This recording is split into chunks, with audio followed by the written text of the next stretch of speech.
was just going to congratulate him, via text or hanging out during the off season, hit him up and stuff like that. But yeah, I wasn't ready for the whole confetti falling, and that just wasn't going to be my deal. So he came up to me in the tunnel like you saw, and congratulated me and told me to keep my head up, and he's proud of me. And I reciprocated the same message back to him. So. What are you gonna do with the jersey? Um, Special with it? I mean, I'm gonna frame it. Or if he calls me back, and he's like, "Hey, Heem, I want, can we swap jerseys back?" Then I'm gonna be more than happy because I know the sentimental value that it has to him. Just because, like I said, we're brothers, and I know where he comes from and stuff like that, and the journey he had to take. So it's a little bit similar to my situation, but like I said, I understand, and when that time comes, if he's going to come up to me, and it's going to be a perfect opportunity. So is that where the bonding came from? That you both had difficult routes to where you? Yeah. Both of us. His journey was different in college. He went to Oklahoma and had some deals going on there, and then he was supposed to be a draft pick, but unfortunately came out as undrafted and. Was sitting behind some amazing guys in Lamar Miller, Jay Ajayi, just to mention those guys in Miami.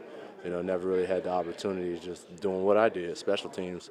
So me and him just clicked, because, underdogs are always going to stick together. So that's what happened. You had a team meeting today. What was the message that you took from that meeting?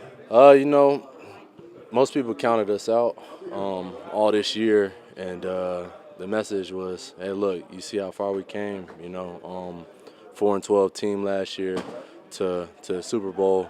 That was the message right there alone, and it fueled us to even want to go into this offseason and to get back right and be that top team like we were this year for next year. So.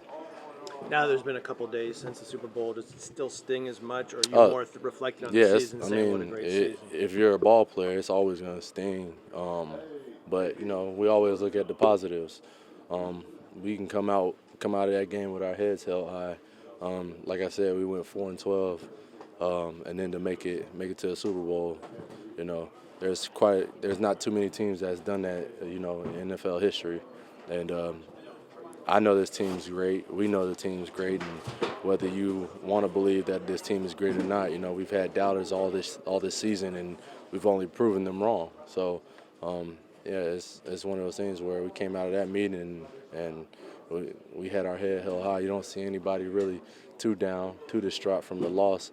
It is the biggest stage. To me, it's the biggest stage to ever in any sport, and losing that, it does suck, but at the same time, it's just, hey, like I said, there's a lot of there's more positives for us than anything. How much do you think about or talk about what maybe you could have done differently in the last 7-10 minutes, whatever?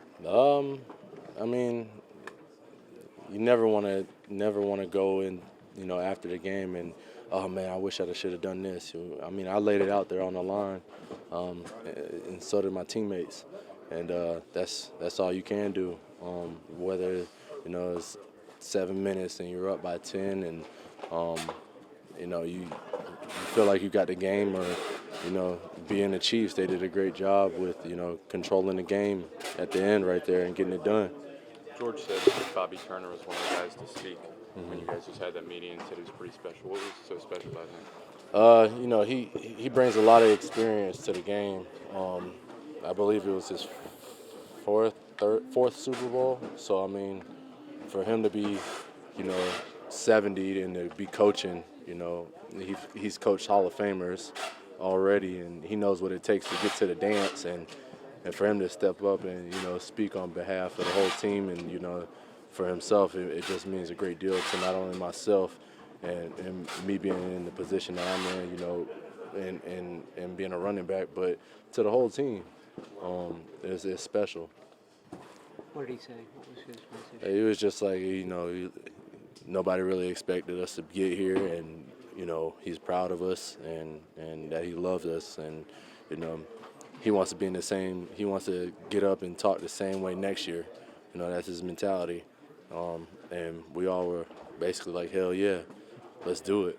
So, yeah. Raheem, do you think there will be any differences with kind of along those lines of the pressure now you guys face? I mean, no, not really. We're just going to go into this off season. Every individual person, or even we're probably going to make a group effort and group trip to try to, better ourselves and get that chemistry like we had this year.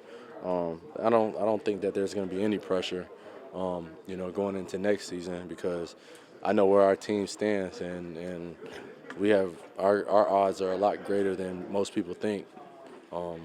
Simply because we're going to be losing some guys here in the off season, and we're going to be gaining some guys. So, but the core values of this team is always going to be the same regardless. We have the formula. We know what it takes.